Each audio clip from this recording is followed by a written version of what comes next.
I've been using the Kalshi app for a while now, and in this video, I'm giving you my honest and unbiased review of whether it's actually worth using in 2025. Kalshi is a trading platform that lets you place real money predictions on real-world events. Everything from inflation rates to political outcomes, sports, and even weather. It's one of the only platforms of its kind that's fully regulated by the U.S. Commodity Futures Trading Commission, which gives it a level of legitimacy and security that's often missing from other prediction markets. The app itself is clean, easy to use, and surprisingly beginner-friendly, even if you don't come from trading background. You simply buy yes or no shares on questions like, will the Fed raise interest rates next month?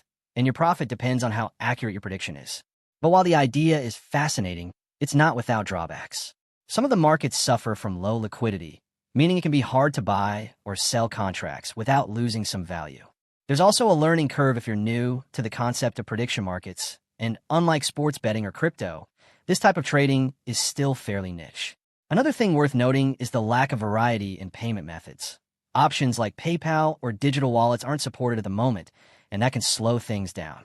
Lastly, customer support has received mixed feedback, especially when it comes to handling account issues or delays in withdrawals. Overall, Kalshi is a smart, regulated way to speculate on real-world events, and it's ideal for users who enjoy following the news and making data-driven forecasts. It's not a get-rich-quick scheme, and like any trading platform, it comes with risk.